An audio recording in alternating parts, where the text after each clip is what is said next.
Board of Directors, and over to you, Director Harrington.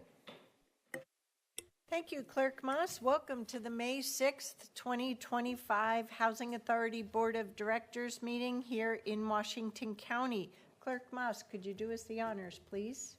Certainly, Director Harrington. The Washington County Board of Commissioners is now meeting as the Housing Authority Board of Washington County in this regular session, May 6, 2025. Director Savara? Present. Director Roper? Present. Director Willie? Here. Director Fye? Present. Director Schneider? Here. Director Treese? Here. Director Harrington. Here. Thank you. We have all 7 of us today. The next item on our agenda is public comment. Is there anyone, Clerk Moss, who wishes to share their thoughts with the Housing Authority Board of Directors? I did not see anyone sign up for the Housing Authority. Would anyone in the auditorium wish to public comment for up to 2 minutes on any Housing Authority item, given which to stand forward or come forward? Not seeing any in the room. Would any member online with Zoom wish to provide public comment? Give you just a moment to utilize raise hand function. Not seeing any hands, Director Harrington. Thank you, Clerk Moss. Next, we'll move on to today's consent agenda, which consists of 3 items: the minutes from our April 1st meeting, and then 2 other items to approve and authorize. What are the wishes of the board? So moved. A motion. We have a motion and a second. All those in favor, please vote by raising your hand or saying aye. Thank you, directors. Any opposed? The motion carries unanimously 7-0. Next, we have 2 public hearings and a similar presentation for each of them. So I think staff is intending 1 presentation, and then we'll do the public hearings and the authorization separately. Welcome, staff. Directors. For the record, I'm Jill Chen, Assistant Director of the Department of Housing Services, Housing Authority of Washington County. And with me is my colleague, Lisa Varon, our Real Estate Division Manager. Today we are having a public meeting to talk about alternative competitive contracting processes for the Heartwood Commons Project, Phase 2, and the Transitional Housing Project. Next slide, please. Oh, that's right. There we go. As mentioned, this is a public hearing as required by our procurement process. The purpose of this is to adopt the findings and grants exemption from the competitive bidding process and approve the use of alternative competitive contracting processes, namely the design-build process. And finally, to issue an allow us to issue an RFP for that design-build process. In summary, our construction projects are 2 projects that you are familiar with. The first is a Heartwood Commons permanent supportive housing projects for 54 units, a project which we acquired in 2021. Our Phase 2 focuses on major systems and is estimated to cost about $3 million. This is for the roof replacement, windows replacement, related to exterior walls conversion, and waterproofing, replumbing, ADA, and common area safety and usability. The other project is our transitional housing project, which we acquired in March of this year. This is related to a motel conversion and rehabilitation. Our estimated project cost is about $5 million. We intend to convert this building so that it's more suitable for transitional housing, namely to convert some of the space to more community kitchens, install additional laundry space, upgrade some of the interior with hard floors, install HVAC for common areas, and convert some of the interior rooms for more consultation rooms, admin services, and community spaces, as well as convert some of the ADA accessibility units. In short, I would like to turn it over to my colleague to talk more about the proposal process. Thank you. Good morning, board members. Lisa Varon, Real Estate Division Manager. So I'm going to talk about the benefits of design build and why we're proposing design build on these two acquisition rehab projects. The county's typical approach is design bid build, and design build allows us to have a unified team, streamlining the project management where it's under one contract, where the general contractor actually subcontracts with the architect, and it allows us to be budget conscious, but also to move quickly when decisions have to be made in an AC rehab situation. Additionally, early collaboration between the architect and the GC on the same team allows us to minimize our change orders, to prioritize, to understand the cost transparently, and to promote being closer to the budget and maintaining those budgets, which are pretty tight on both projects. And again, to overlap the design and construction phases allows us to move more quickly. Our approach to contracting with design build will be competitive and based on transparent criteria. So we are still not foregoing the competitive nature of applicants, so it remains an open process where design build teams would be selected via a competitive request for proposal. And there would be a published criteria which would include demonstrated ability to deliver this kind of a project, experience with DEI and COVID, and availability to actually work on this project, making sure that they're not oversubscribed with various projects on the same time frame.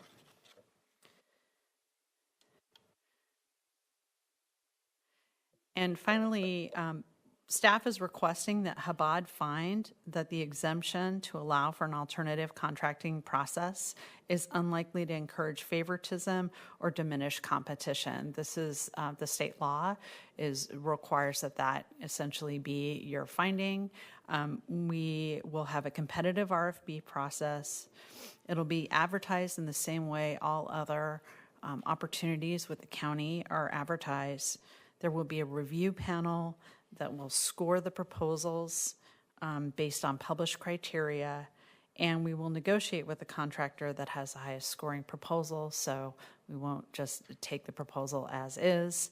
And if any of you have negotiated with Jill before, she's a good negotiator.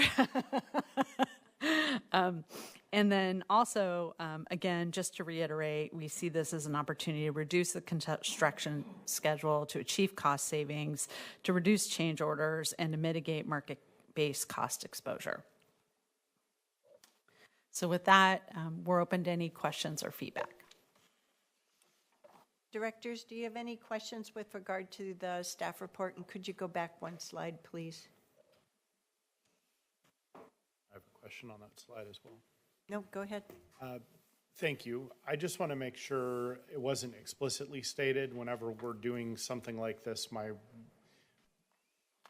somewhat of a worry is will we get, are there organizations that are prepared to do this kind of bidding? Because this is not how we typically operate. So I just would like to have some comment or confidence that we're not going to end up in a situation where we have it's either confusing or nobody works this way that does this work, those kinds of things, or this is too small for the typical. I mean, that could be another issue, like people that do this traditionally are doing bigger projects or something. So can you comment on that?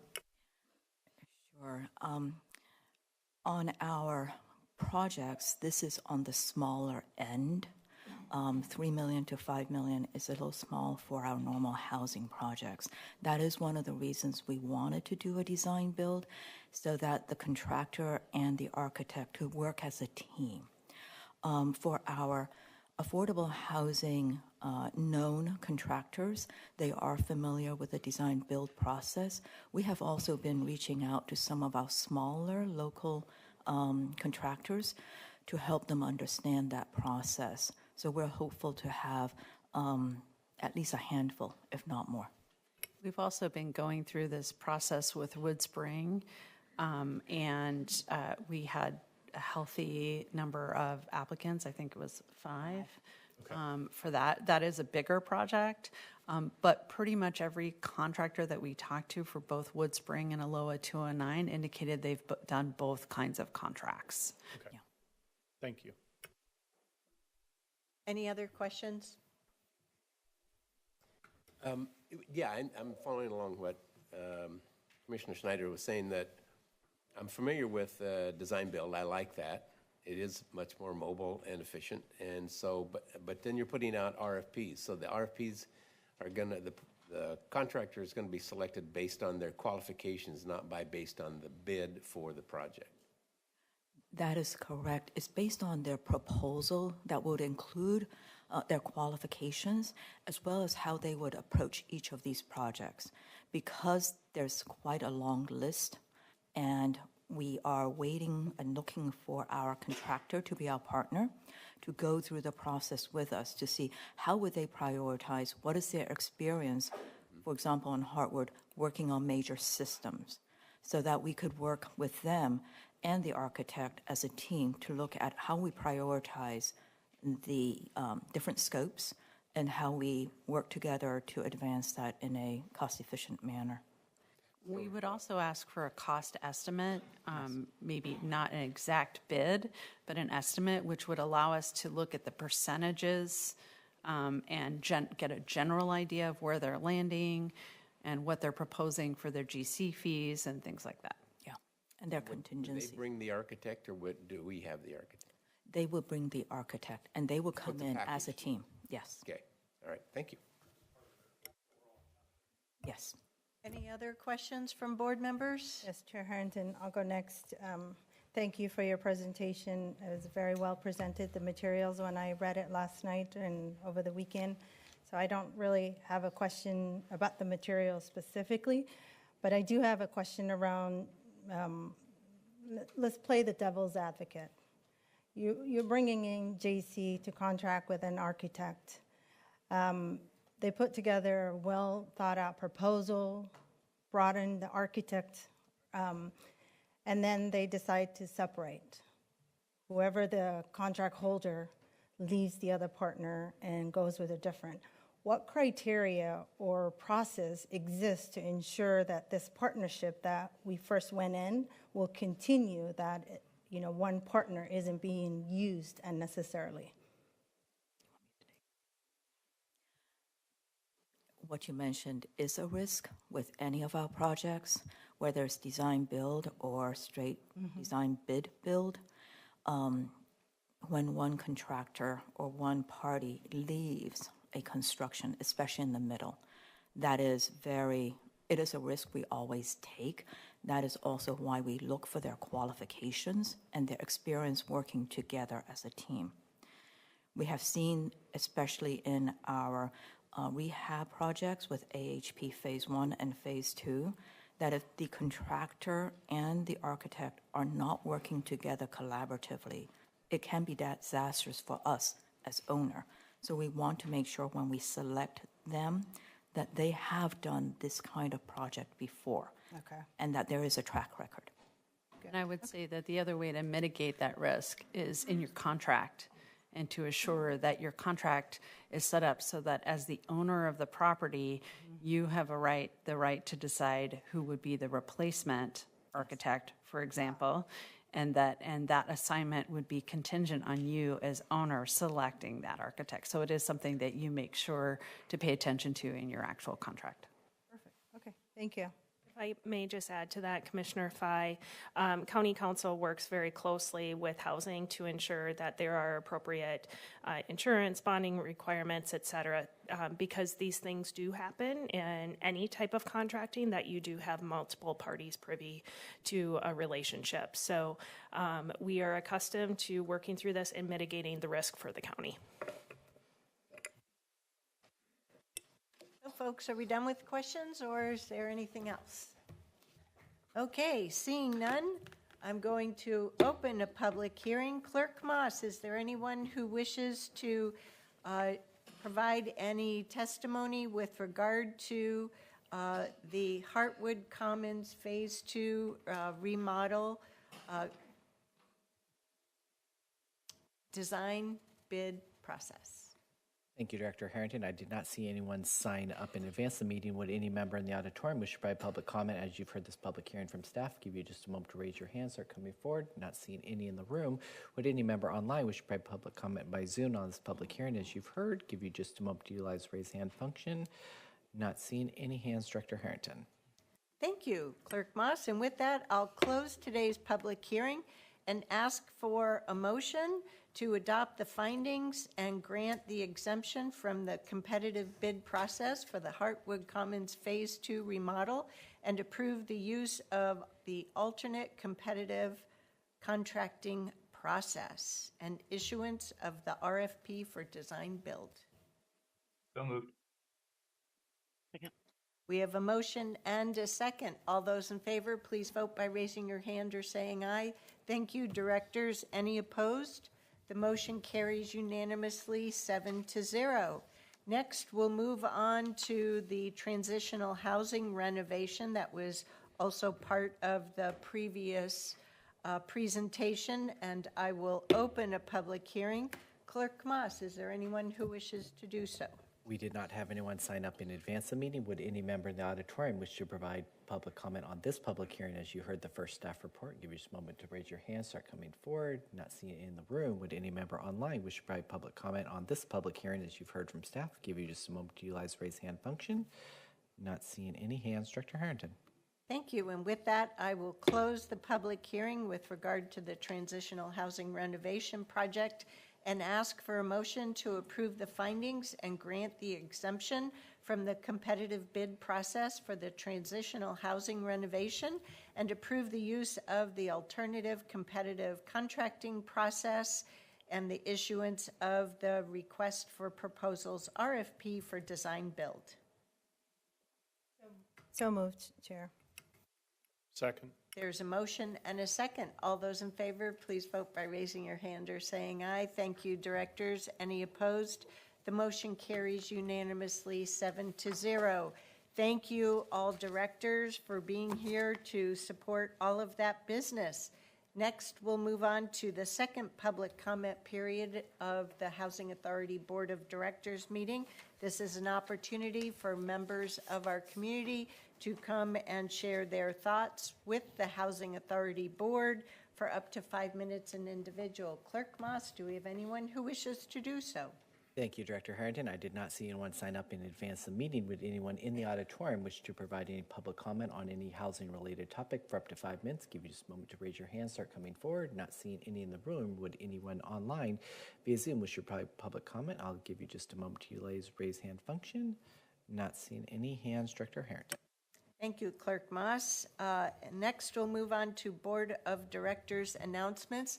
I just want to give a heads up that later this month, we will receive the proposed Housing Authority Board, the Washington County Housing Authority budget, which we will have a public hearing on and approval in early June. So that is a big piece of business that will be coming before us. So thank you in advance to all of our board members for taking a look at that. Are there any other Board of Director announcements for today? Chair, just one quick personal announcement that will affect my availability for some time over the summer. So my wife is actually about 7.5 months pregnant right now. So we're nearing the end of pregnancy and opening for our first kiddo. So our due date is June 17th. And so I don't know if I'll be at the next meeting or not.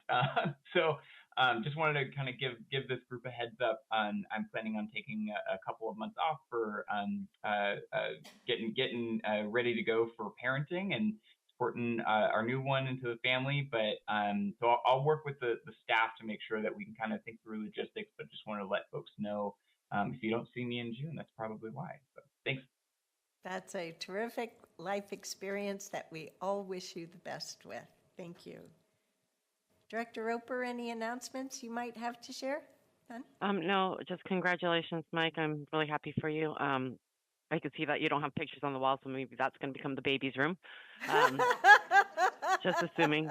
But, and also, thank you, Housing Authority. That was a great presentation. I'm glad that you guys thought about the legal aspects of like just other possible risks besides that and just liabilities. That's very thorough. And I'm looking forward to hear what happens next.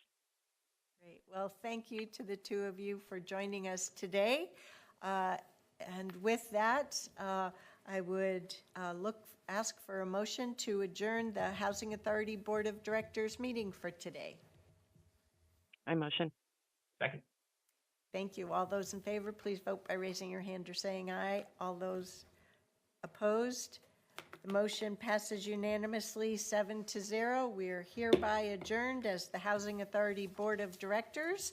And in a moment, we will convene in our regular business meeting. Farewell to you each.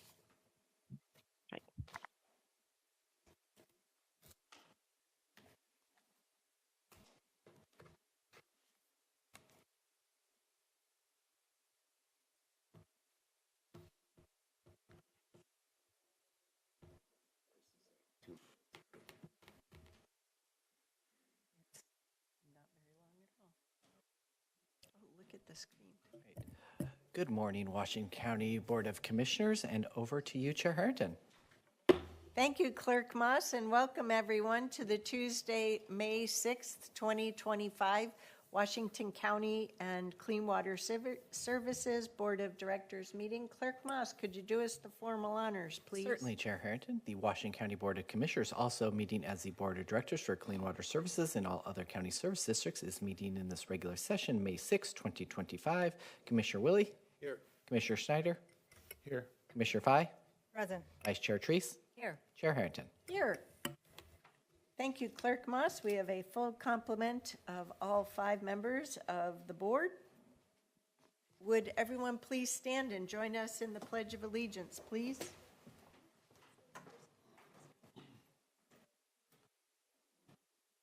I pledge allegiance to the flag of the United States of America and to the republic for which it stands, one nation, under God, indivisible, with liberty and justice for all.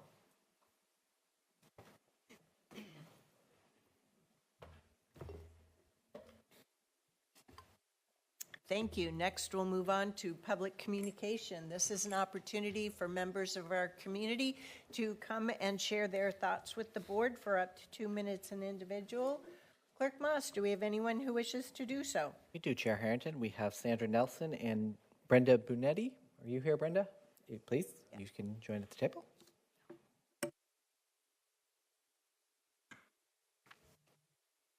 My name is Brenda Barati.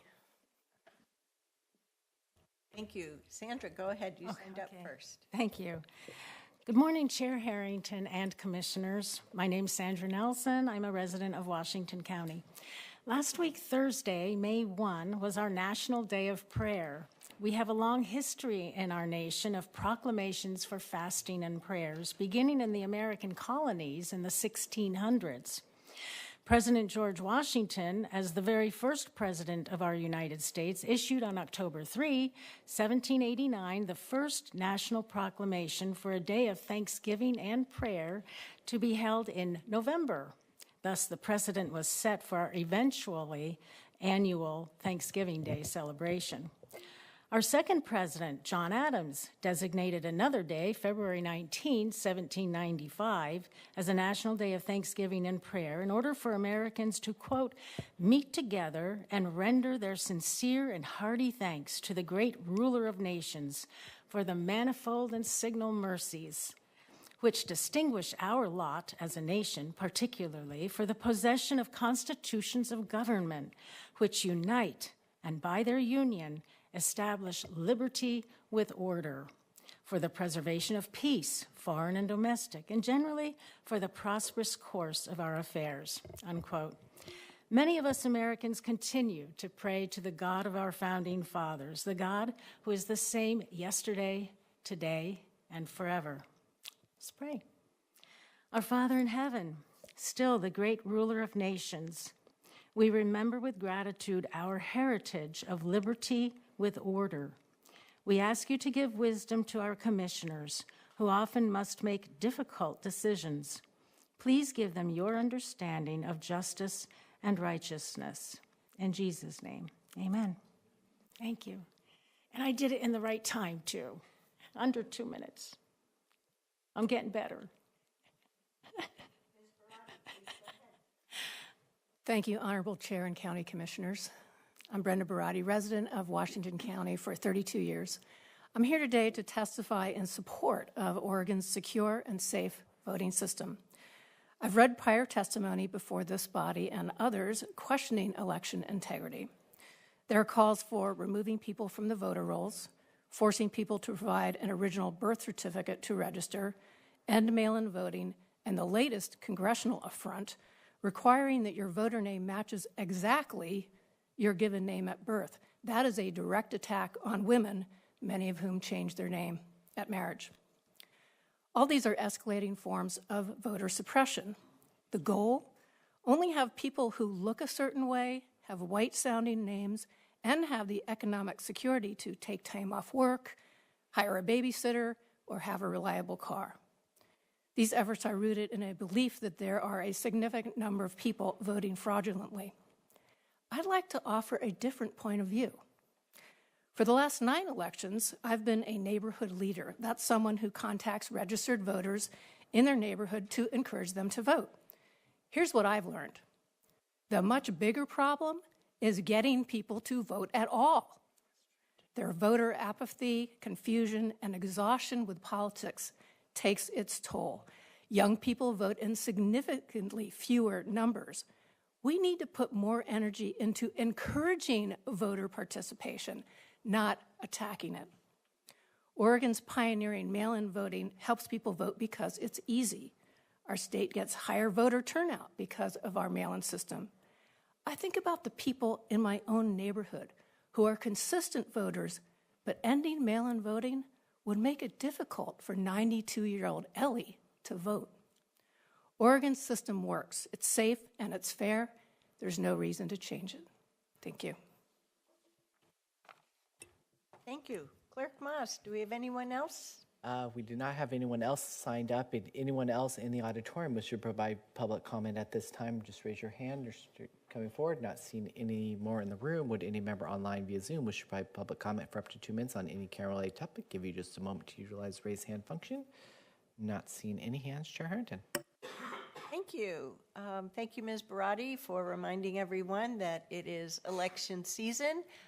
We, during work session, had the opportunity to hear from our county administrator, Ms. Angie, that our elections team worked with the U.S. Postal Service to drop into the mail over 400,000 ballots to the registered voters in our county, and hopefully everyone has received a free voters pamphlet at their household. Ballots are due to be returned or dropped into the mail no later than Tuesday, May 20th. I know I just dropped my ballot off to the drop box that's right outside of this building here in Hillsborough. Next, we'll move to our consent agenda. Today's consent agenda originally consisted of 17 items.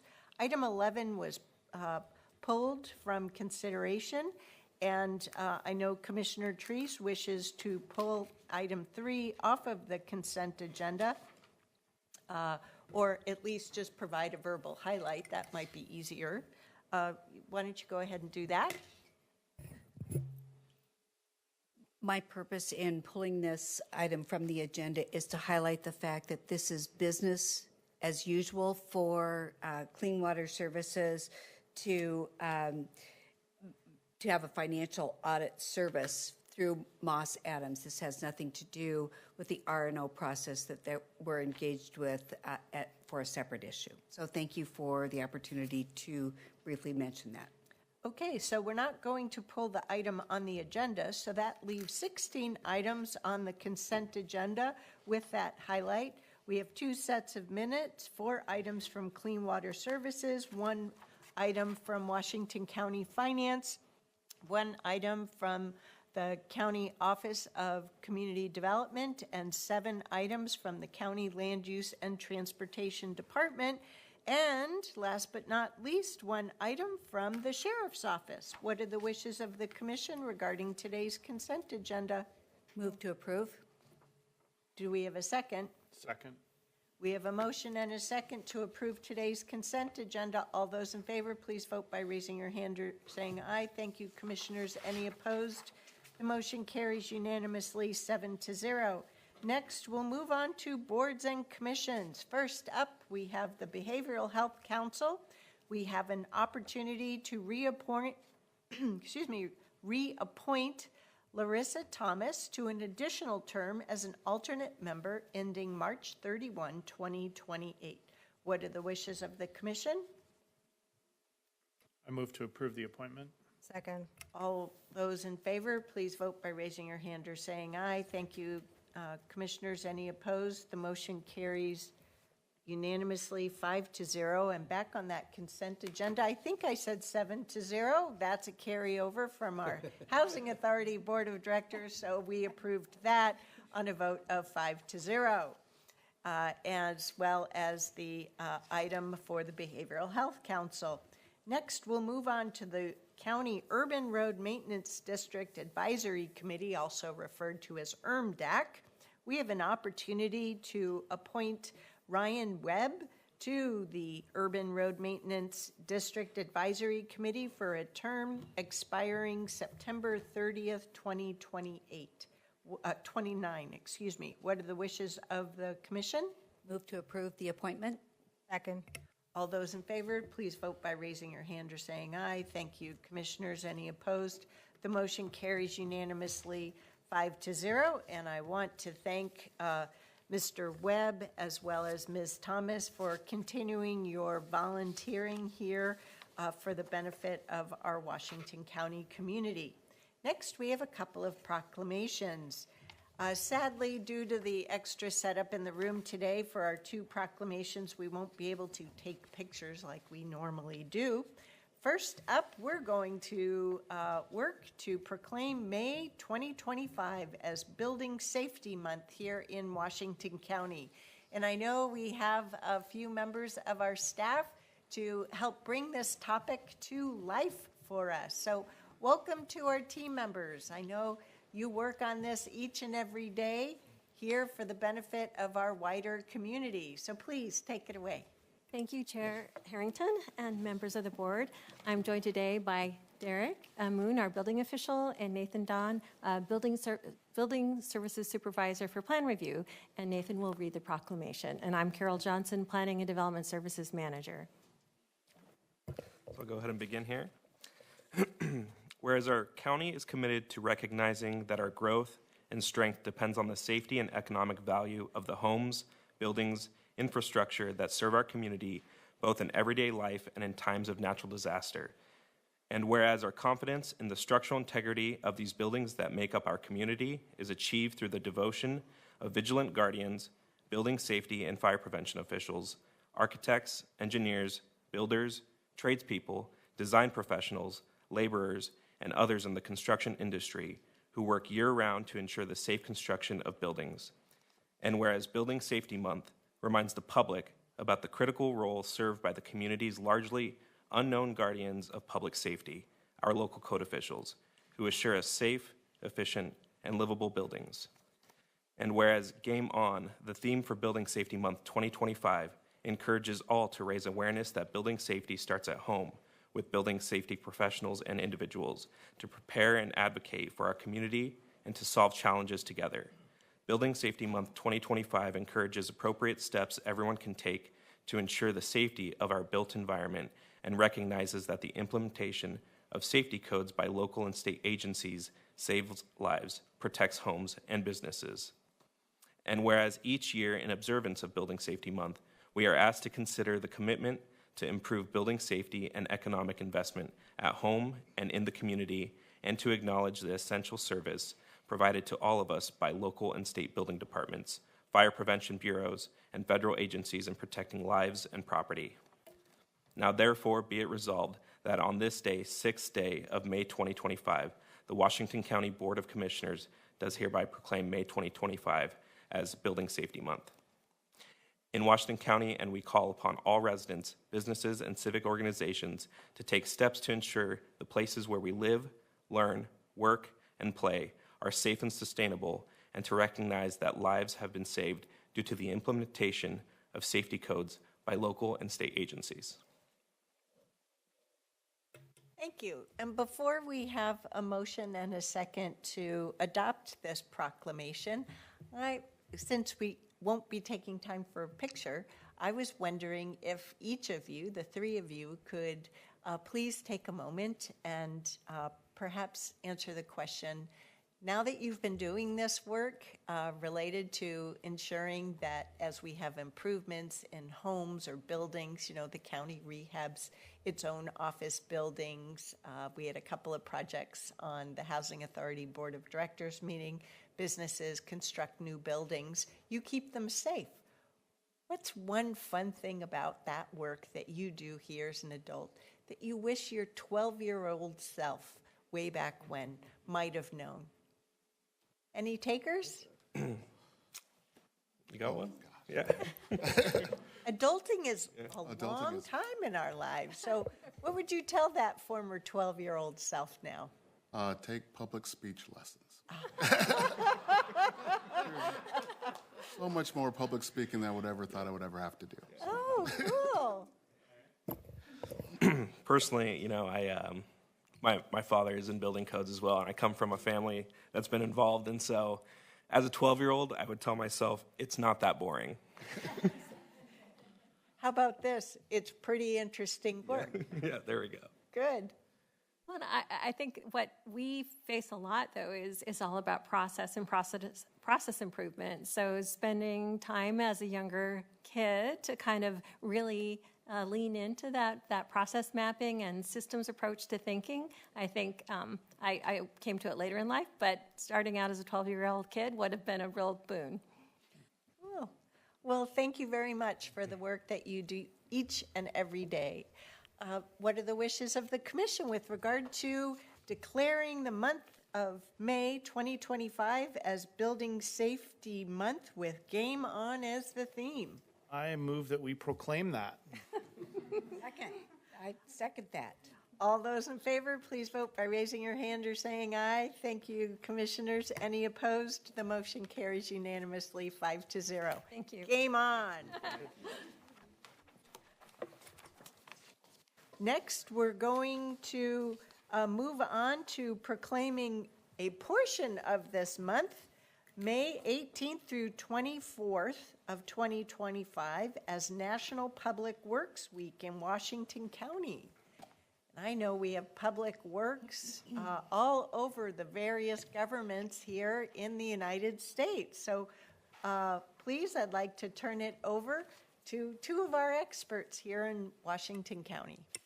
Good morning, Commissioners. Todd Watkins, and I manage Washington County's Road and Bridge Operations Division and LUT. With me is Joe Gall from Clean Water Services. I'll take a minute to read the agenda. Joe will read the proclamation, and then I have some extra information I want to share with the commission. I got Budget Committee on the mind. So we're asking you today to proclaim May 18th through May 24th as National Public Works Week in Washington County. The Department of Land Use and Transportation and Clean Water Services request that Washington County Board of Commissioners, which also serves as the CWS Board of Directors, join many other public works agencies across the nation in declaring May 18th to 24th, 2025 as National Public Works Week. This year's theme is People, Purpose, and Presence. Since 1960, the American Public Works Association has sponsored National Public Works Week, and its 32,000 members use this week to increase awareness of the contributions public works agencies and professionals make in their communities. Planning, building, operating, and maintaining the infrastructure of our local communities improves the health, safety, comfort, and quality of life of our community members. And this celebration also offers the opportunity to express appreciation to our public works employees. Department of Land Use and Transportation and Clean Water Services will join other local agencies to tell the story of the public works to the community We'll be using social media posts, posters, newsletters, articles, and online information, which will contribute to the educational process. And with that, I will turn it over to Joe to actually read the proclamation. Thank you, Todd. National Public Works Week, May 18th to the 24th, 2025. People, purpose, presence. Whereas public works professionals focus on infrastructure, facilities, and services that are of vital importance to sustainable and resilient communities and to the public health, high quality of life, and well-being of the people of Washington County.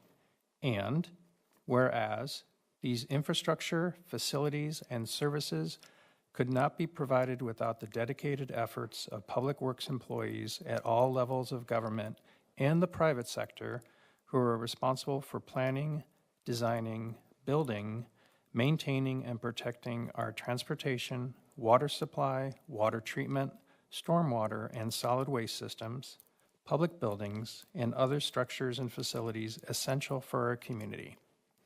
And whereas it is in the public interest for community members, civic leaders, and children in Washington County to gain knowledge of and to maintain a progressive interest and understanding of the importance of public works and public works programs in their respective communities.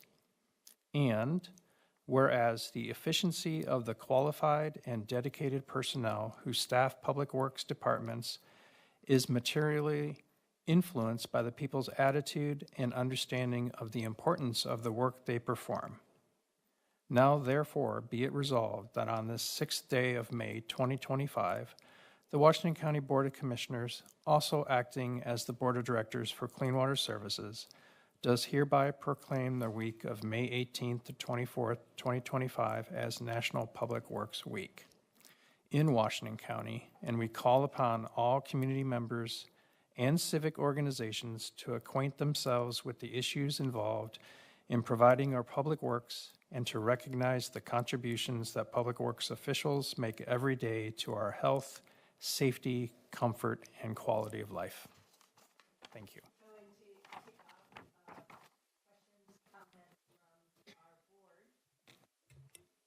To kick off questions and comments from our board, I would first like to start with asking each of you the question of what would you tell your former 12-year-old self now if you had the opportunity to?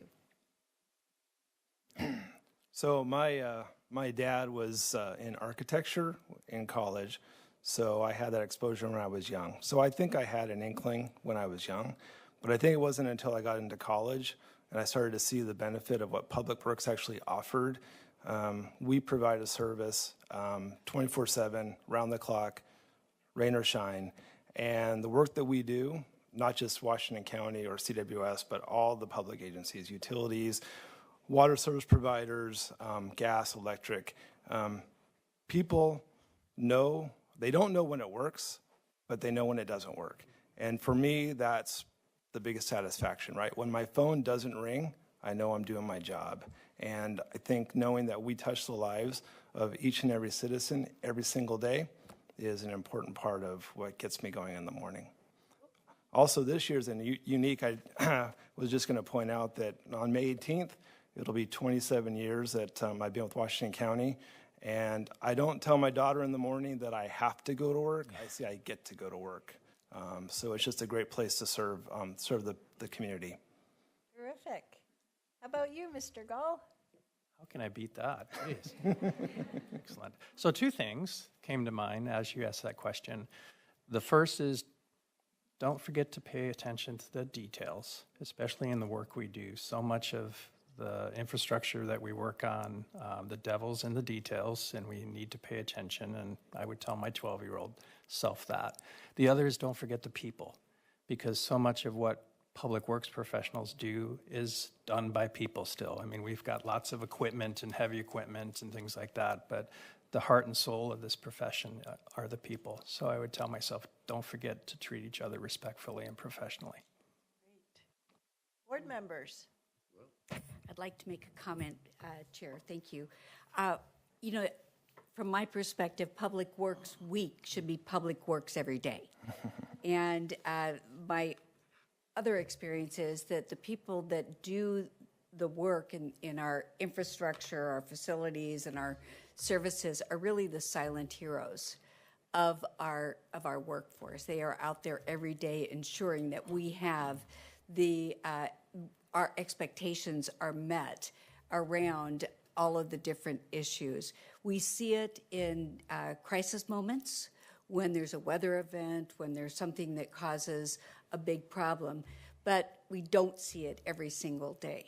And I really do have a great deal of respect for everyone that works in this field, and I thank them personally, and I thank them as a commissioner, as director.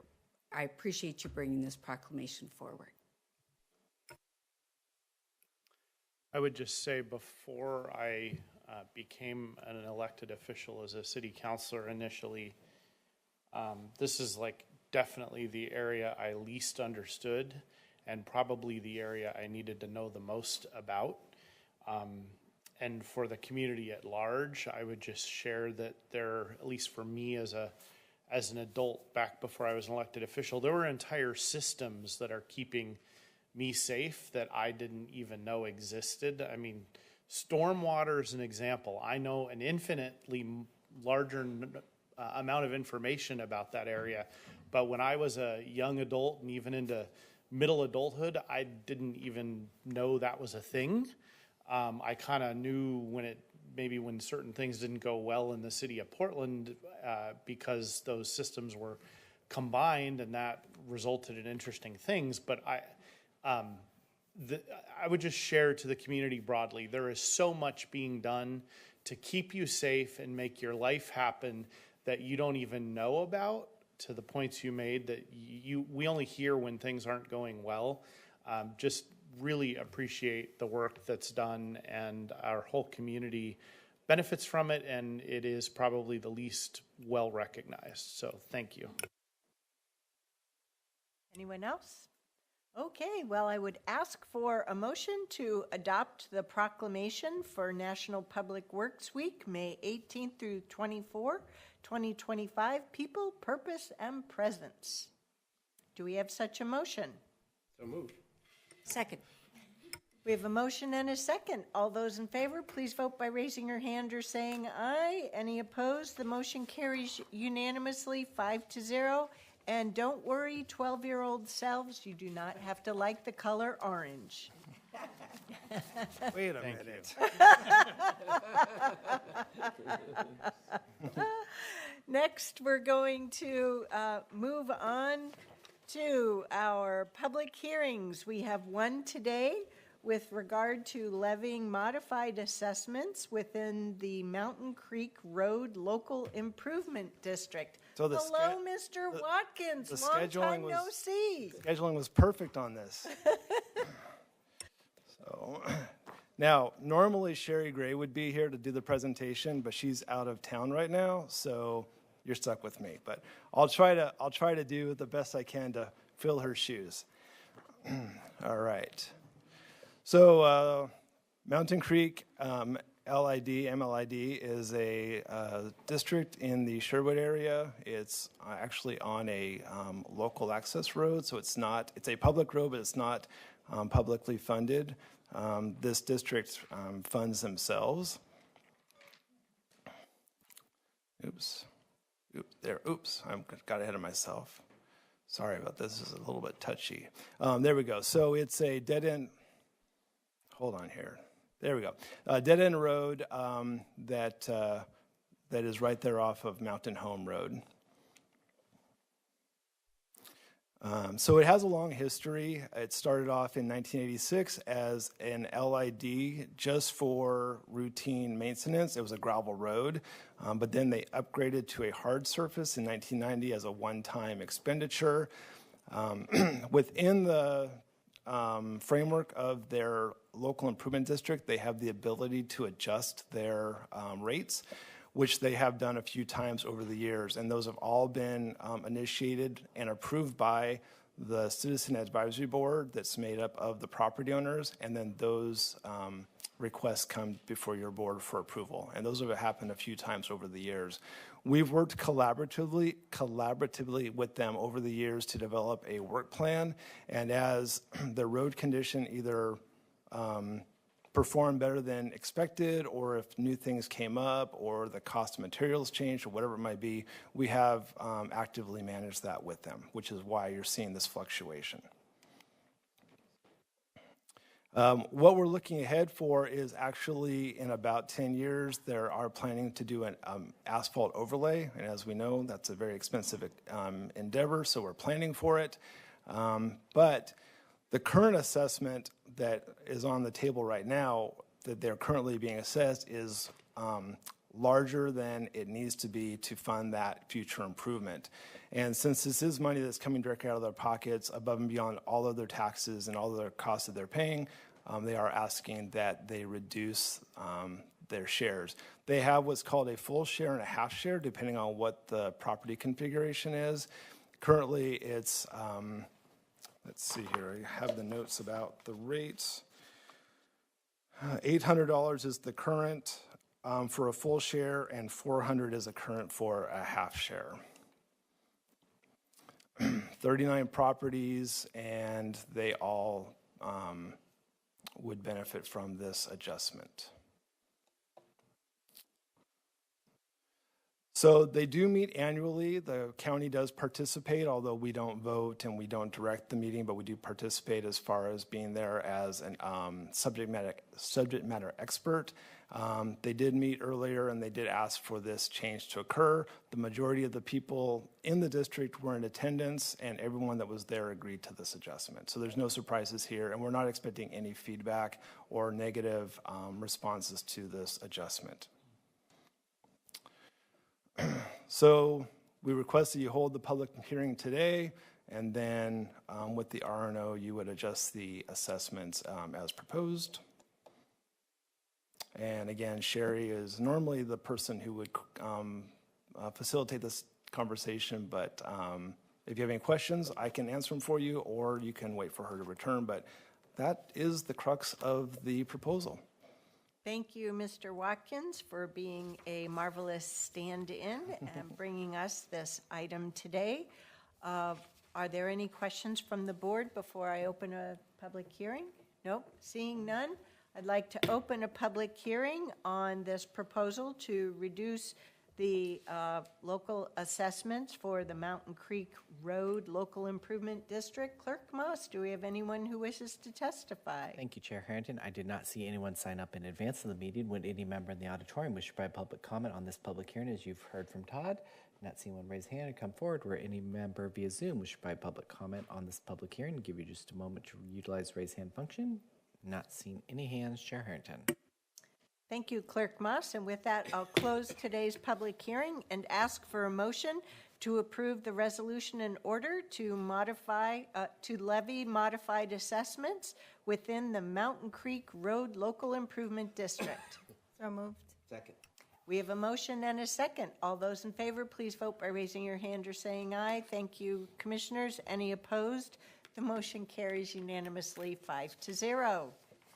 Thank you. Next, we'll move on to our two different action items. The first one is to approve the next 5-year consolidated plan for 2025-2029 and the 2025 action plan for submission to the U.S. Department of Housing and Urban Development. This comes to us from our Office of Community Development. I'll turn it over to the Program Manager, Shannon Wilson. Thank you. Great. Good morning, and thank you. Good morning, Chair Harrington and Commissioners. As you said, my name is Shannon Wilson. I'm the Program Manager for the Office of Community Development, and thanks so much for the opportunity to be with you here this morning. I'm joined by my colleague. Hello, Chair and Commissioners. My name is Eva Pauley, and I am a Housing and Community Development Specialist. And I also want to share, we do have available online. We have Frankie Lewiston is from our consultant group that helped with our consolidated plan. So he's able to assist with any questions that may come up around data at the end of the presentation. So.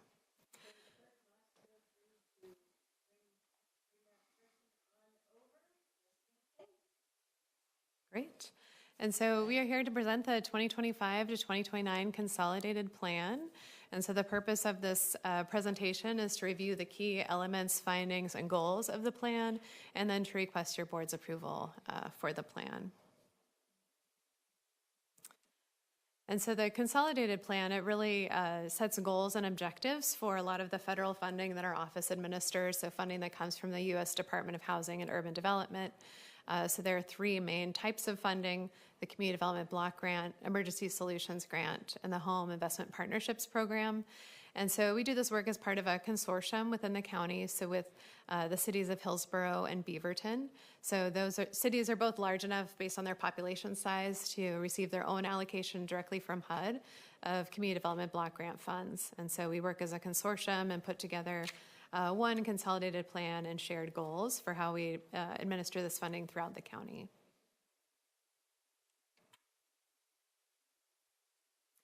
So the plan itself is a 5-year strategic plan, as I said, prioritizing the investment of those federal funds over that period.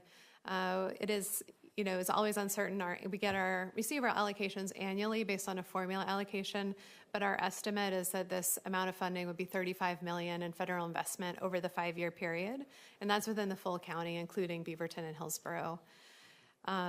So the plan itself is built on an intensive community engagement process and looks at housing and community development needs. It is part of the required plans and documentation by HUD for the county to be able to receive these funds.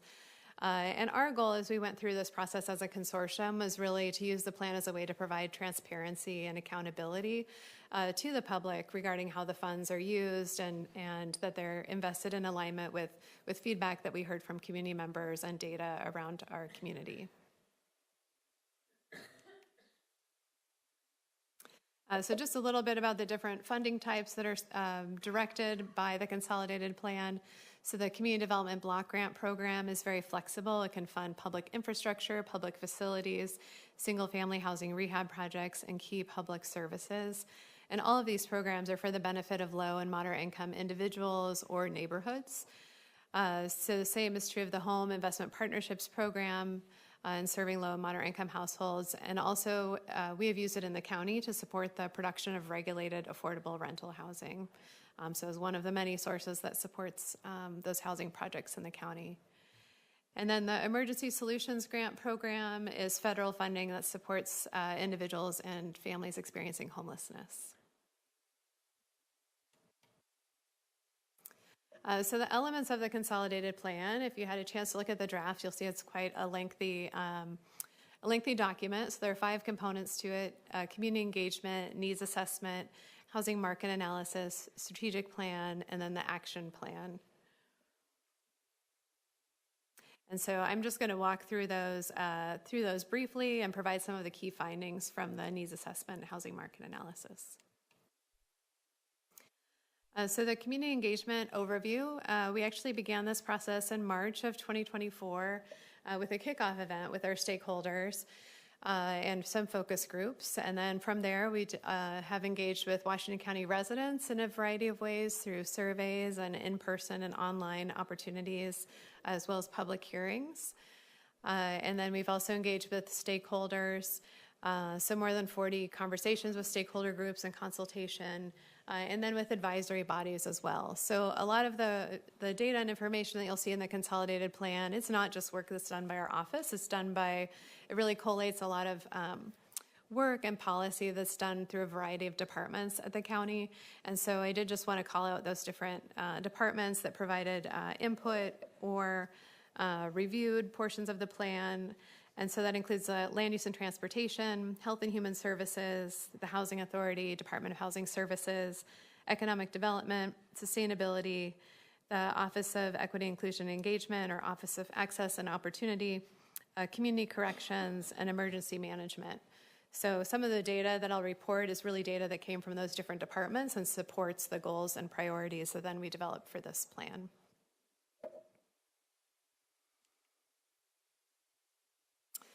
So then moving into some of those findings from the housing needs assessment and market analysis. And so this is where we really wrapped up the community engagement data along with a lot of census data, particularly the American Community Survey, and that's where our consultant route policy really helped us with a lot of this analysis. So key findings, the first one is around cost burden and severe cost burden. So approximately 32,000 low to moderate income renter households and 24,000 low to moderate income owner households experience cost burden or severe cost burden in the county. And so cost burden is where a household pays more than 30% of their income for housing related costs, so rent and utilities or mortgage and utilities. And then severe cost burden is where a household pays 50% or more of their household income for housing related costs. So then moving to home ownership gaps. So the county does have a large home ownership gap in terms of home ownership rates between non-white Hispanic households and households of color. And then also those ownership rates for households of color have declined. So from the data and analysis that we did 5 years ago for our last plan, in between that period and today, that rate has declined. Then we also look at public housing and housing choice voucher holders. And so at the time this plan was prepared, so just in the past couple of months, there were approximately 1,600 households on the housing choice voucher wait list. And then for project-based vouchers, there are approximately 13,000 households across 15 different wait lists that the Housing Authority has for different projects. And then with regard to homelessness, so the most recent point in time count in 2023 actually found a decrease in the number of homeless individuals. However, that is, as it says, a point in time, really a snapshot of needs, and from a couple of days in the month of January, I believe, in 2023. And so what we learned from our partners in the Department of Housing Services is, as they're operating the county's coordinated entry system, they're showing that more people are coming into the system, and that's still outpacing the number of people that are leaving the homeless system. So still a lot of need there. And that was echoed also in data from McKinney-Vento, so which is the McKinney-Vento Act, which provides certain services for school-age children who are homeless, are experiencing homelessness. And so they found a significant increase in the number of homeless children in the 2022 to 2023 academic year, which was the most recent year they had full data available. So then moving into our needs assessment findings, so this looks at different populations of people in the county and then identifies specific needs for those populations. So for older adults and older adults needing assistance with activities of daily living, so approximately between 8,000 and 20,000 residents have housing needs, largely financially related around rental assistance or assistance with property taxes or assistance with paying for home improvement, and then also a need for in-home and supportive services. And then people living with mental illness and substance abuse challenges, as many as 40,000 residents have unaddressed addiction counseling and recovery services needs. And then a lot of the other categories for those other categories of people living with physical and developmentally disabled, survivors of domestic violence, person with AIDS, persons experiencing homelessness, justice-involved community, and migrant agricultural workers, all of those findings all have to do with housing. And so just really exemplifies the need for housing and the need for a variety of housing types combined with supportive services for those different populations.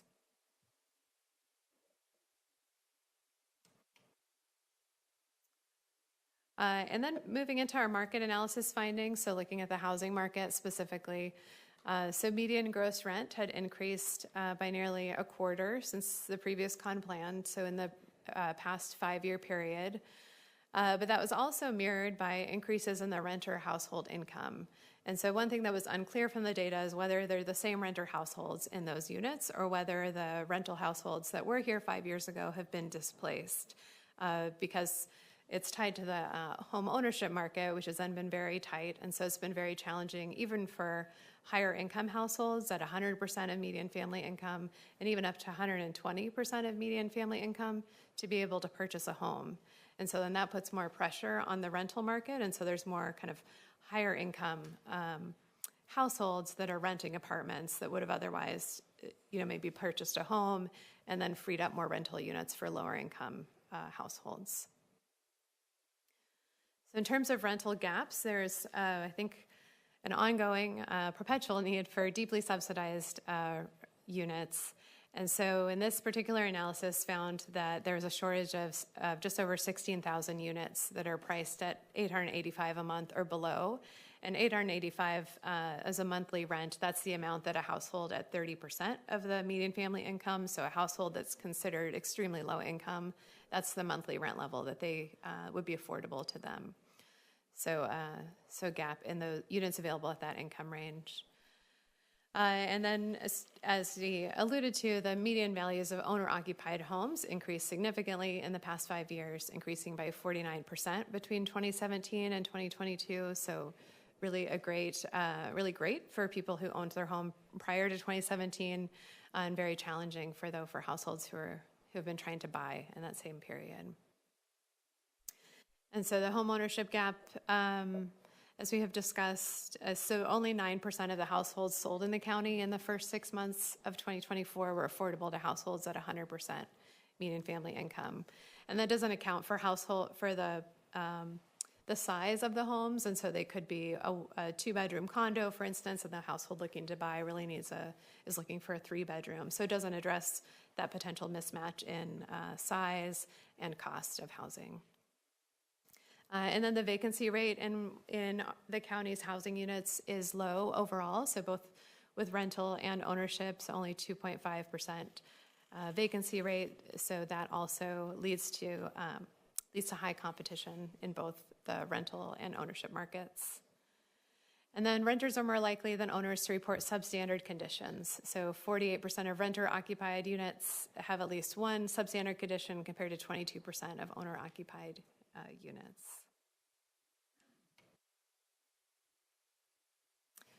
And so I know that was a lot of data to share with you, so I appreciate your time, and I'll hand it over to Eva to walk through then the priorities and goals of the plan. Yes, so next we're going to be looking at the priorities and goals. So all of the feedback that we received from the community engagement and the finding from the needs analysis and the market analysis were used to develop these goals and priorities. They were developed together as a consortium with the cities of Beaverton and Hillsborough. And the goals were designed to both provide focus and be broad enough so that we can adjust to needs throughout the 5-year period. So the goal kind of was to strike a balance between those two things. So first we have the guidance and priorities. So the first guidance is the urgency of the need. So this is to meet acute needs such as homeless services, homeless prevention, eviction prevention, critical home repair, and services for special needs populations. The next is the ability to address housing and service gaps. So these are those gaps that we saw in those analyses, such as homeownership gaps, rent stabilization, mental and public health services, childcare and youth, and economic security. And the third guidance is the ability to leverage resources and utilize other resources to address the needs given the existing capacity of Washington County service providers. So the goal here was to prioritize alignment with other current local planning efforts and prioritize the type of projects that leverage resources and fall within the collective capacity of local service providers to produce. So all of the projects that we're looking to fund within the next 4 years are going to meet one of these 4 goals. The first is to increase housing stability of low and moderate income renter households and special populations. So examples of this would be rent assistance, new construction of affordable rental housing, rental rehabilitation, and housing-related public services. The second goal is to improve public facilities and public infrastructure that benefit low and moderate income people and neighborhoods. The third goal is to facilitate affordable home ownership and preserve and stabilize existing homes occupied by low and moderate income owners. So examples of this would be down payment assistance, new construction of affordable ownership housing, and owner-occupied housing rehabilitation. And the fourth goal is funding supportive services for low and moderate income and special needs populations. And then I think just to wrap up, we just want to share with you our kind of our final steps in this process that have led us to be here with you today and then going forward. So we did have our final public comment period in March through the end of April, and had 2 public hearings during this time. Our Policy Advisory Board also did recommend this plan for approval at their April 24th meeting. It also going to the Beaverton City Council, or has gone to the Beaverton City Council and Hillsborough City Council.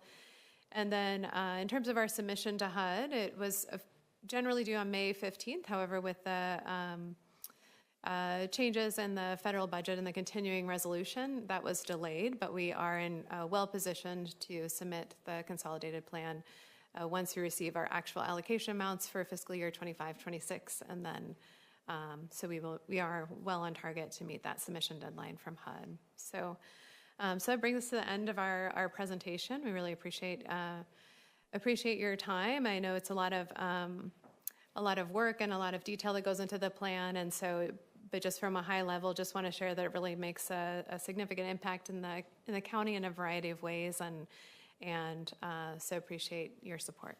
Thank you. Well, thank you very much for this presentation. As you've summarized here, we can see that there's an awful lot of research that goes into putting together this 5-year plan, ground truthing the conditions throughout Washington County for our households, and really demonstrating that if our federal administration doubled the money amount, we would be able to put it to very good use here in our community. And I say that because for decades now, I have seen mayors throughout our community travel to Washington, D.C. to advocate with our congressional delegation to continue to maintain funding for these programs, when indeed what we need is to increase the funding level to make a bigger difference here in our communities, because we're really just scratching the surface. We have more need, more opportunity to change people's lives for the positive and advance our nation than we're able to with the current funding levels. So at this juncture, I want to recognize the work that has been done not only with our staff, but in consultation with the Policy Advisory Board, or the PAB, which has spent considerable amount of time digesting the information that you've brought forward. And I also want to thank the work that you've done in collaboration with the other 2 major cities that HUD has designated for developing their own plan, so that we have this consolidated plan. Board members, do you have any questions or comments you would like to contribute? I just want to make an observation about something that struck me in the presentation is the 30% of median family income in the area at $885. I'm assuming you don't need to that's for just their rent. Correct. Yeah. 30% of it. My observation about that is that in the current rental market, again, I'm not looking for you to respond, but I just want to observe that I don't know that there's very much housing stock at all that is now renting in Washington County for $885 a month, regardless of the size of the unit. And that's really troubling and concerning to me. I don't know how to fix it from an overall market dynamics perspective other than to encourage more housing to be built, but that number is very striking to me. I mean, is there housing stock that is renting at that price now? I think it generally would be, provided in a regulated affordable housing property, but not with not at a market. No.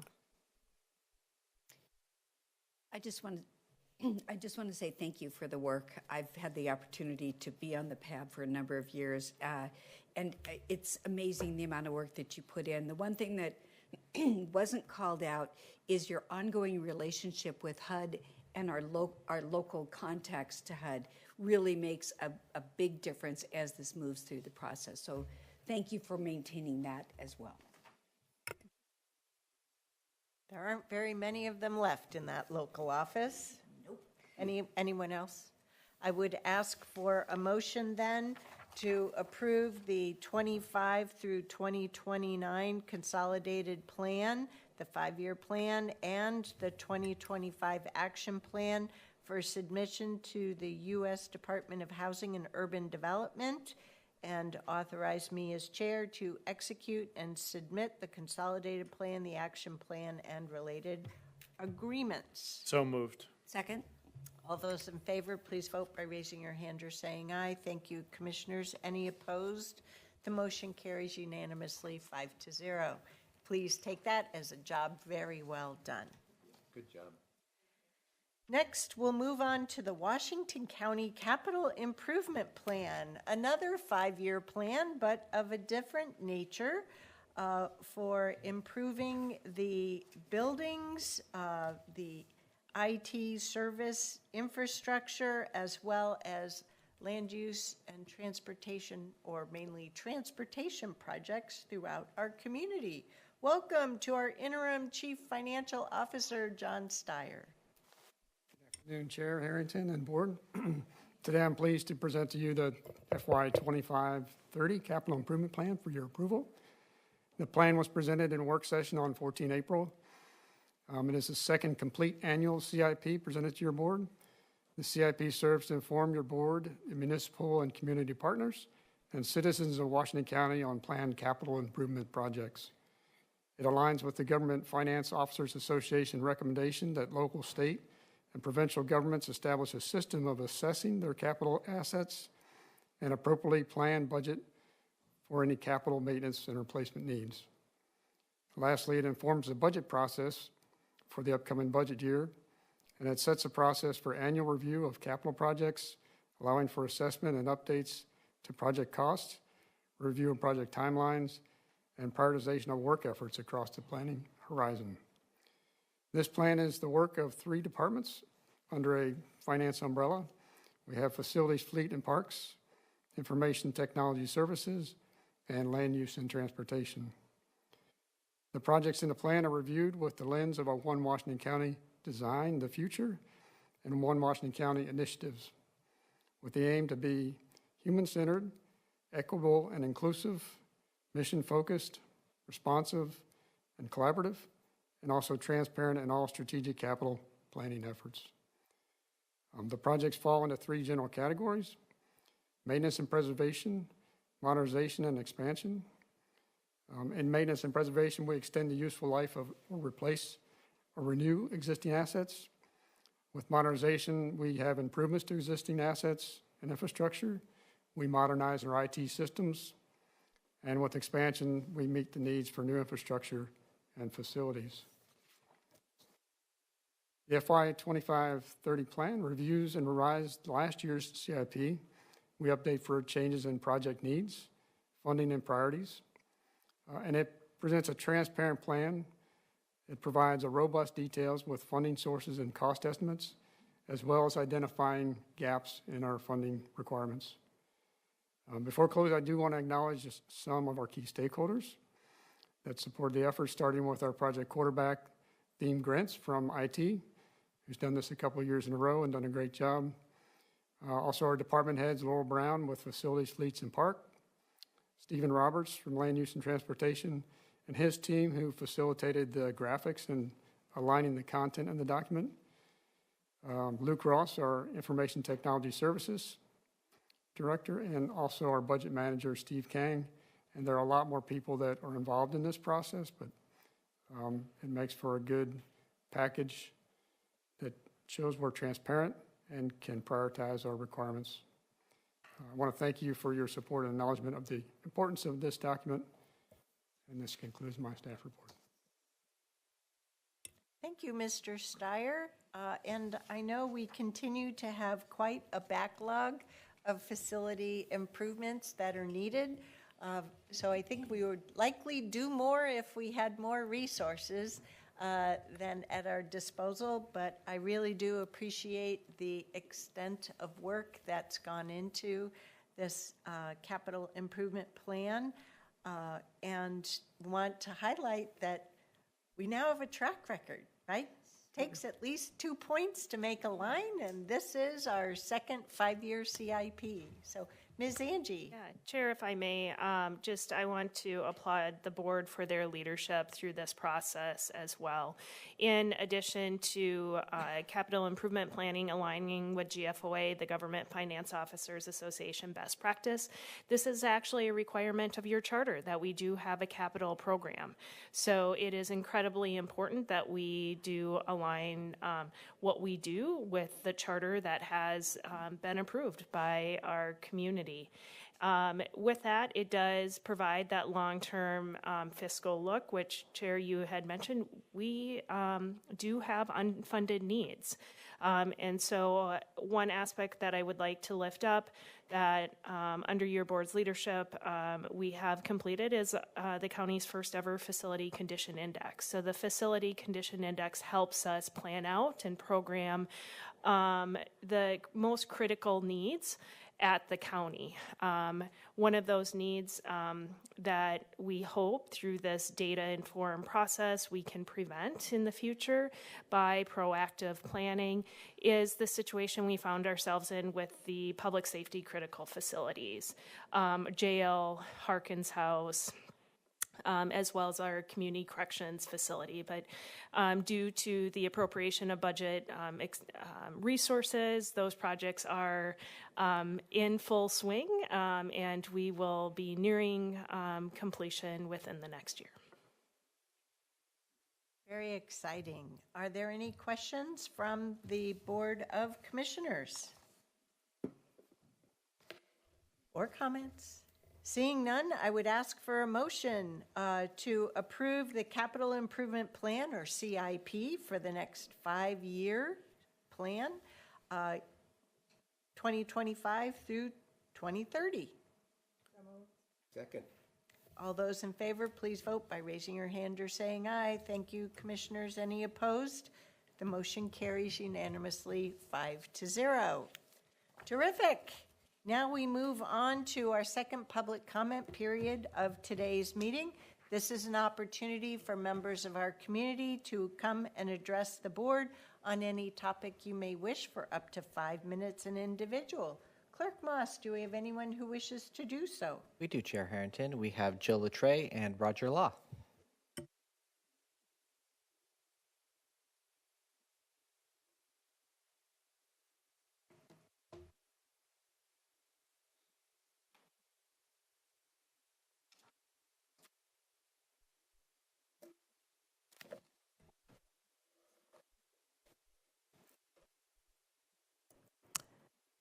Good morning, Chair Harrington and Commissioners.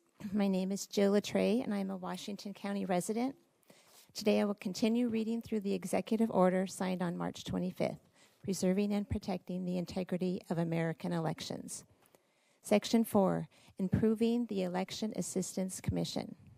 The Election Assistance Commission shall, pursuant to 52 U.S. Code, and consistent with all applicable law, take all appropriate action to cease providing federal funds to states that do not comply with the federal laws set forth in 52 U.S. Code 21145, including the requirement that states accept and use the National Mail Voter Registration Form issued pursuant to 52 U.S. Code, including any requirement for documentary proof of United States citizenship adopted pursuant to Section 2 of this order.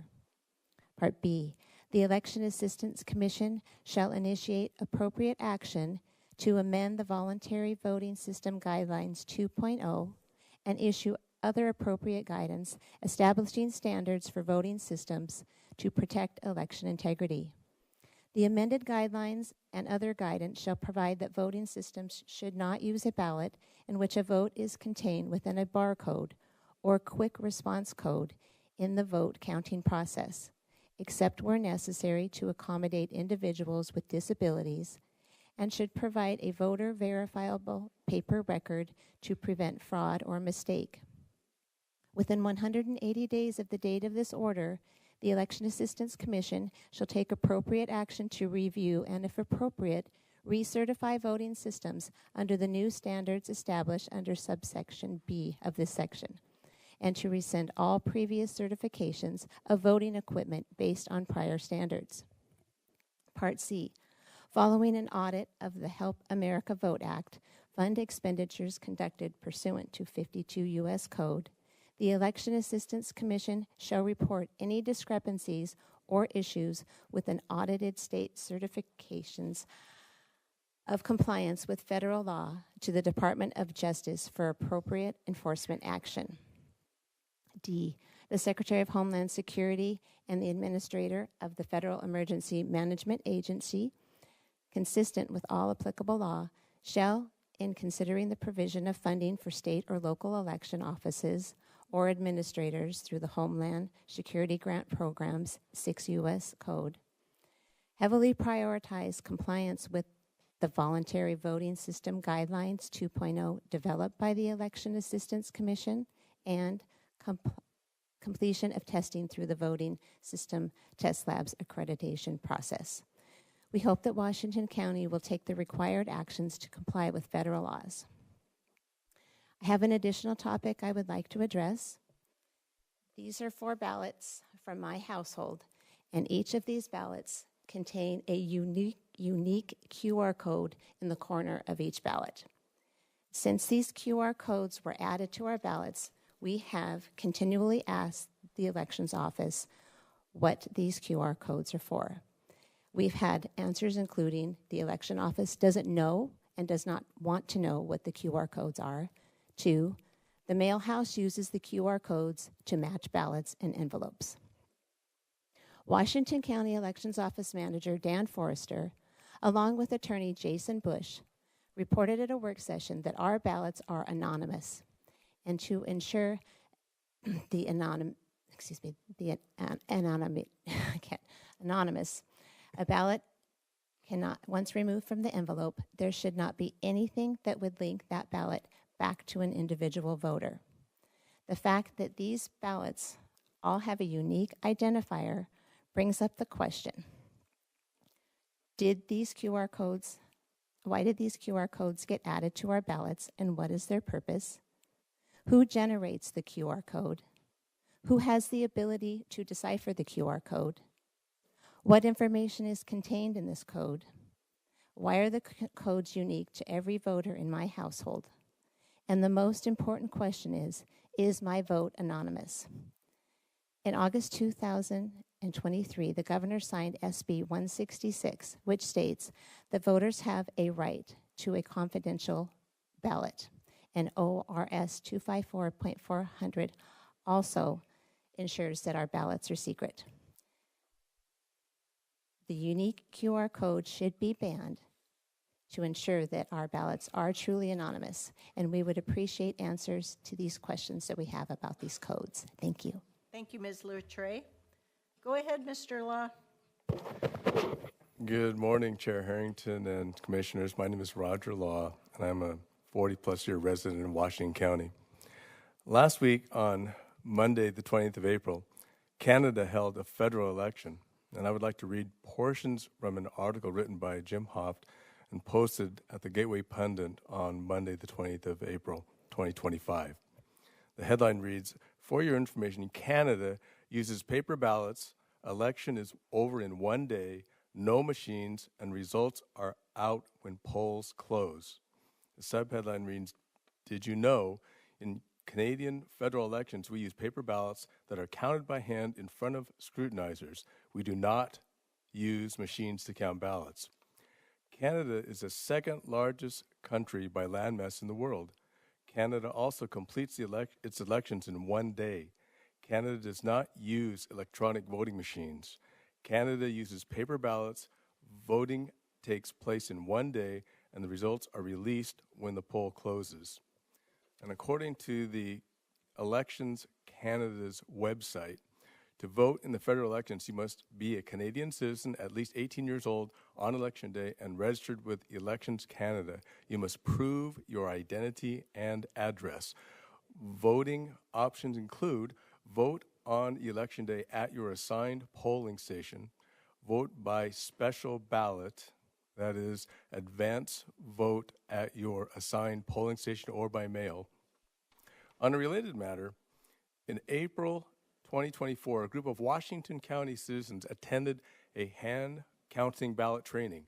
Soon after, through a public records request and under the observation of an election office employee, 10 people from the training tested this hand counting method on the King City recalled election. The group of 10 volunteers were divided into 2 counting teams with 4 people on each team. 2 read the voted ballots and 2 tallied the votes. The 2 additional people oversaw the process. They distributed and collected the ballots and combined each batch tally from the 2 teams.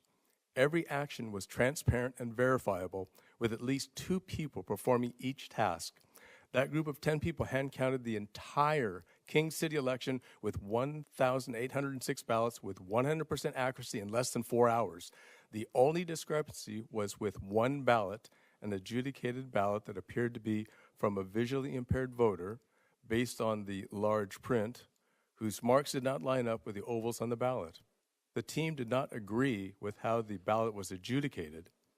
This exercise proved that it is possible to conduct an election in one day, at the precinct level, with limited absentee voting, with trained and vetted volunteers alongside election office employees, with voters showing proof of identification, all on paper, hand counting the ballots with same-day election results. Just like Canada. Washington County, let us consider accurate, efficient, cost-effective, transparent, and verifiable elections as Canada did last week. Thank you for allowing the Spirit of Truth to speak through me. Clerk Moss, do we have anyone else who wishes to address us today? I did not see anyone else sign up in the auditorium. Would anyone in the auditorium like to provide comment for up to 5 minutes, please?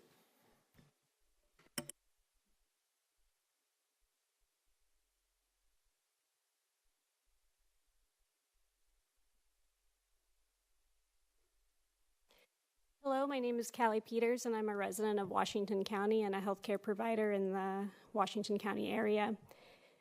Today, I wanted to share with you Chapter 10 from On Tyranny by Timothy Snyder, especially in light of the federal government's continuous consolidation of powers. It will be up to our county and our city to keep us safe. Believe in truth. To abandon facts is to abandon freedom. If nothing is true, then no one can criticize power because there is no basis upon which to do so. If nothing is true, then all is spectacle. The bigger the biggest wallet pays for the most blinding lights. You submit to tyranny when you renounce the differences between what you want to hear and what is actually the case. This renunciation of reality can feel natural and pleasant, but the result is your demise as an individual and thus the collapse of any political system that depends upon individualism. As observers of totalitarianism, such as Victor Klemperer noticed, truth dies in 4 modes. The first mode is the open hostility to verifiable reality, which takes the form of presenting inventions and lies as if they were facts. In 2017, the American president averaged 6 lies a day. The next year, it was 16.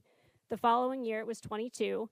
In 2020, he told on average about 27 lies in a day. This figure is so high that it makes the correct assertions seem like unintentional oversights on the path towards total fiction. Then came the big lie about an election, creating a fictional counter world. The second mode is shamanistic incantations. As Kempler noted, the fascist style depends on endless repetition, designed to make the fictional plausible. The systematic use of nicknames such as Sleepy Joe displaces certain character traits that might be more appropriately have been affixed to the president himself. Yet through blunt repetition over Twitter, a president managed the transformation of individuals into stereotypes that people then internalized. The big lie about elections was also repeated over and over. Followers did not want to believe that they could be deceived on such a scale and took comfort in the repetition. The big lie creates its own world. where anyone who pointed to simple truths was the enemy. The next mode is embracing magical thinking, or the open embrace of contradiction. A billionaire can neither pay taxes nor debts. Liberating the wealthy from taxes will not increase the national debt. Fighting corruption means selling the presidency for favors. A disease that kills hundreds of thousands will vanish. The winner gets fewer votes. The vote is always rigged, and you should vote for me anyway.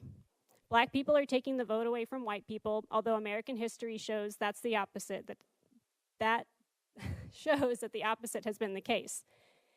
Accepting untruth of this radical kind requires a blatant abandonment of reason. Kempler's descriptions of losing friends in Germany in 1933 over the issue of magical thinking ring eerily true today. One of his former students implored him to abandon yourself to your feelings, and you must always focus on the Fuhrer's greatness, rather than on the discomfort you are feeling at present. 12 years later, after all the atrocities and at the end of the war, Germany had clearly lost. An amputated soldier told Kempler that Hitler has never lied. Yet I believe in Hitler. The final mode is misplaced faith. It involves the sort of self-defying claims a president made when he said that I alone can solve it, or I am your retribution. When the faith descends from heaven to earth in this way, no room remains for the small truths of our individual discernment and experience. What terrified Kempler was the way that this transition seemed permanent. Once truth had become auricular rather than factual, evidence was irrelevant. At the end of the war, a worker told Kempler that understanding is useless. You have to have faith. I believe in the Fuhrer. I'm going to skip to the last paragraph in the essence of time. We now find ourselves very much concerned with something we call post-truth, and we tend to think that it's a scorn of everyday facts and its construction of alternative realities is something new or postmodern. Yet there is little here that George Orwell did not capture 7 decades ago in his notions of, quote, doublethink. In this philosophy, post-truth restores precisely the fascist attitude to truth, and that is why nothing in our own world would startle Kempler. Fascists despise the small truths of daily existence, love slogans that resonate like a new religion, and preferred creative myths to history or journalism. They used new media, which at the time was radio, to create dead drumbeat of propaganda. And now, as then, many people confused faith in a hugely flawed leader with the truth about the world we all share. Post-truth is pre-fascism. Thank you. Thank you. Clerk Moss, do we have anyone online? Is any member online via Zoom who should provide public comment for up to 5 minutes on any county-related topic? Give you just a moment to utilize raise hand function. Not seeing any hands. Chair Harrington. Thank you. Next, we'll move on to board announcements. And as usual, I will announce upcoming meetings. This Wednesday evening, May 7th, we'll be having a special meeting along with the commissions of Clackamas, Yamhill, and our own Washington County for the appointment of a new state senator for District 13, given the vacancy. And I stand corrected, I thought the meeting started at 7, but no, indeed, the meeting is posted at 6:30 p.m. So I will now report on time. On Friday of this week, we will serve in our capacity as Board of Directors for Clean Water Services, and along with our fellow members of the Budget Committee, those being members from the Clean Water Advisory Committee. We make up the Budget Committee for Clean Water Services. We'll start our first of 2 budget meetings at 9 in the morning. It'll be a long day till at least 4 p.m. Next Monday, we invite our community members to join us in a special information session with regard to the Washington County budget right here at 7 p.m. It's a budget community town hall. Before then, we're having a special session for local elected officials via Zoom only at 5 p.m. But we hope our community members will join us here in the auditorium or online at 7. The next day, Tuesday, May 13th, will be work session day starting at 9 a.m., a full day there. Then the next 2 days, Wednesday, May 14th and Thursday, May 15th, we will convene as the Washington County Budget Committee along with our fellow community members for full days 9 to 4. Then next Tuesday, May 20th, we will not be having this meeting. Instead, we will reconvene as the Washington County Budget Committee and in our various forms for the special district budget committees starting at 9 a.m. And then on Thursday, May 22nd, if needed, we will do the same starting at 9 a.m. with the Washington County and Special District Budget Committees. Let's see.